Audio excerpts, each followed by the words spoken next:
2020 ebesi afi 2024 yi de enye yebenya case bia efa nkwala ho a chese eye under age fo nko a omo nya 18 years ebeka se emran ene omu betimi edi obehwe na ye 15 years nkoda ene obetena wei aye say obi akowia de chese obi ekunu nyonko chese sa fraud hinsensem obetena 15 years ni chese wetimi achini nya ekunu abusuafo enen sama me de bro efri kumase chese mama wa miense bia chese omo de eye arewosem nanso abrante bia anase akora bia ne din edi Dennis chese oka omo amutro bi yisi disi ayi ho a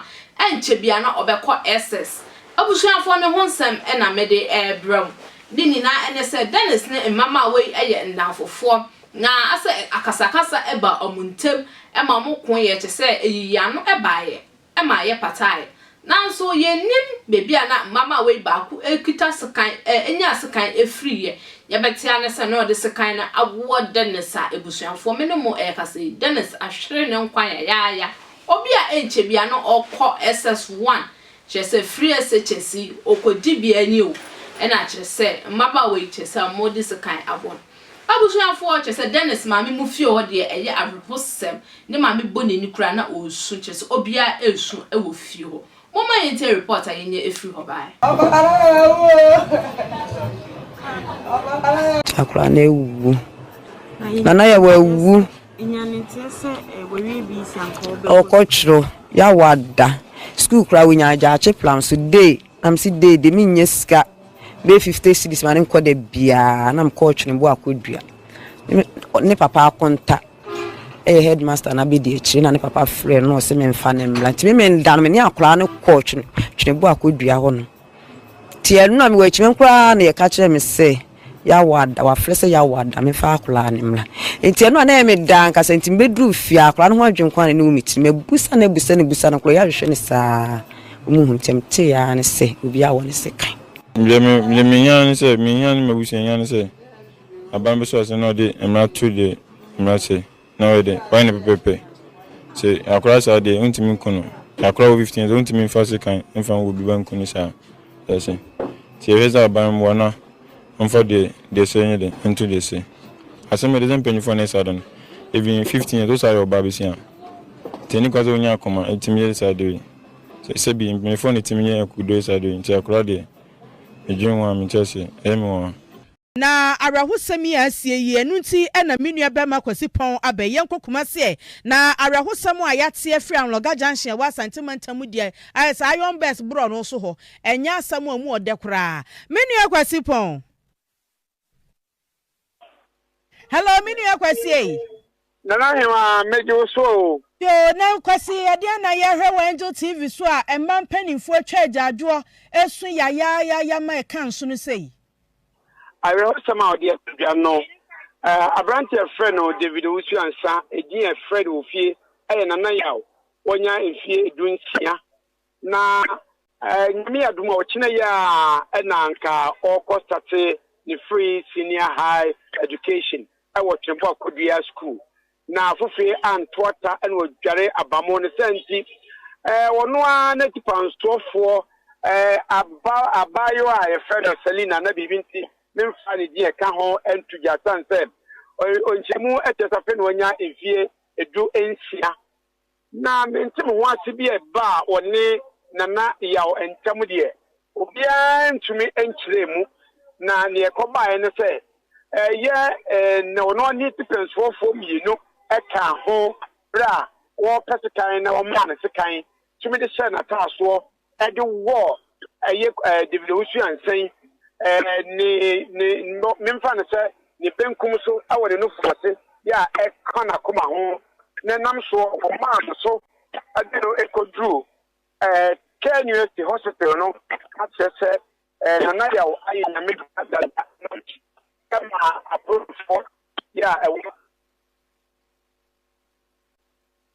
mini akwasi misrewo akobenkum so kakra ma me na homa no twetwasi Debi so kukra bi wom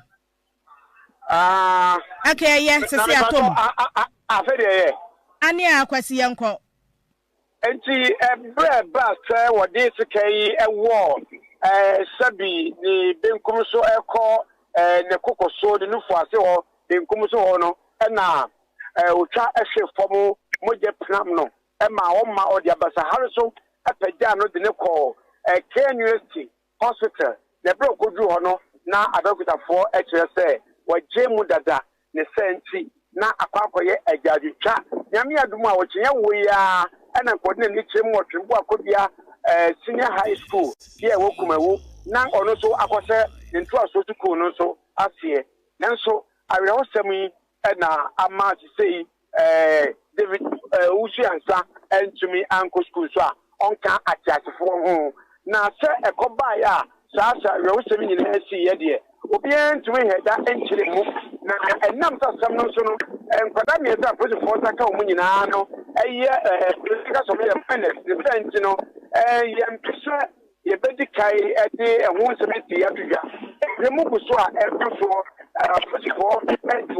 ma corporation Onua bema kwasipon arahosam a asi ewa santimental loga junction anase bekasa loga empotemu honom na ode abakwada afein wachro ne BC ye wi a wanya school yanka adechia 7th November na ono kọ akwakoto na nwumasua so ewo senior high school na fofie antwata ne adue na bamo ama ene sekikirikiki eba ide ne kofa ba yo wefrati asefo asasi so ye nua memmen ewo kumasi de besi bia ye de munsem ebeba atwe na ayi ohima asem bi se no ya na yetimi kan se eye honhom asem na api anase ayi sebere munsem anase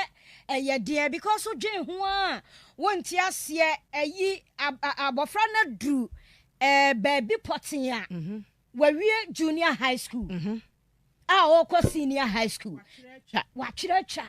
sabre na asamati se atono ana ye san atwa san no ho etro on se krachi bi ya ye bebo no wo mo honom baby ekum na ese o mini wi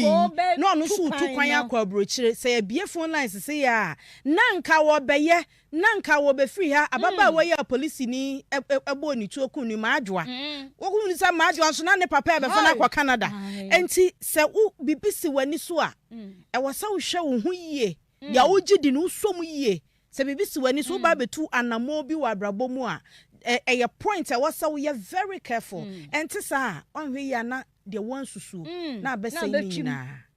eti we de ayi wahima e besa ato de ama ye nuanom omo ni ye din report ayenya efri Dennis mu fie ho eno no chese ne maame na wote nka no chese okan bibia e kire ye wo so TV me so miti aha attention TV like video ni na share trawadwen e wo comment section ho e maye midi e de Fatima Makram